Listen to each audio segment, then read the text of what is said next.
We'll see if this kicks off on me. Anyway, the person who'd had the parrot gave up. They'd had him for 3 years. They'd gotten him from somebody else when he was 9 years old. They gave up.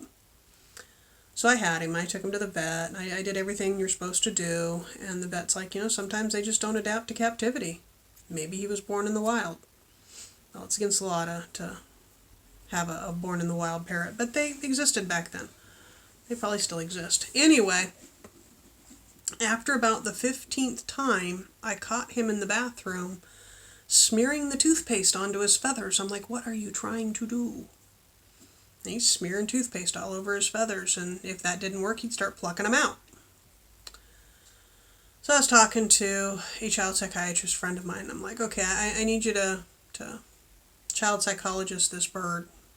And we joked about it for a while, but she came over, she hung out with him and everything, and she went and got the toothpaste and set it down, and the bird walks over and starts painting his feathers. She's like, what you doing?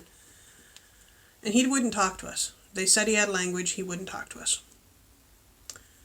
And she goes, well, maybe he needs something else to paint his feathers with. And he looked up and he went, paint, paint, paint. Ooh, okay. So we cleaned him up, put him back in the cage. We went to the art store and found child-safe tempera and child-safe watercolor and a bunch of other stuff and some inks. And brought it back and set them all out. And one of the things that they used to do, and I don't know if they still do them or not, but disreputable people would take a white parrot, dye its feathers beautiful, brilliant colors, and sell it as a painted parrot, a colored parrot. So the person buying the parrot thinks that they're buying naturally colored feathers, and the dye wears off over time.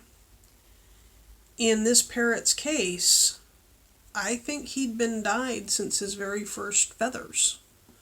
I don't think he'd seen himself with white feathers until she got him at 9 years of age and let the dye fade out, and didn't bother to tell me that when she'd got him he was blue and green. Anyway, long story short, we put all these different things that we got at the craft store that were safe on the table, and he hopped straight over to the Grumbacher watercolor in phthalo blue, I think it was, which is a turquoise blue. Straight over. He knew exactly what that was. He took the cap off himself and he started painting his feathers. And then he started strutting. Parrots and cockatiels strut. Look at me! And he was so happy. And in the next, I think it was about another year, we kept the paint up and his feathers all grew back in and he was happy and he was communicating and he had about 200 words. And I had an acquaintance of mine who had an aviary, who had birds. And I'm like, I need you to take the bird off my hands. I don't have the lifestyle for it, and it's not fair to him. And she took him, and last I heard, she still has him. And last I heard, she's still letting him paint his feathers. He had dysphoria, that his self-image was that he was supposed to be a blue parrot. And his feathers kept coming in white, so he kept plucking them out. That's dysphoria. Okay? Anyway, it shut off and I had to restart, so there's going to be 2 videos, part 1 and part 2, and that's okay. I have the dye pot going. I should be doing dishes. The hubby has a late night tonight.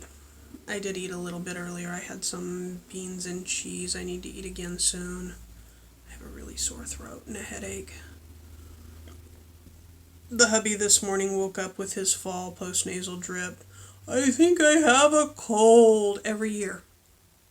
Every year. He's allergic to something when the leaves start changing colors. Probably a mold. Every year. We have been together since the 80s. I think I have a cold. You have allergies, dear. That's postnasal drip. Go blow your nose. But it won't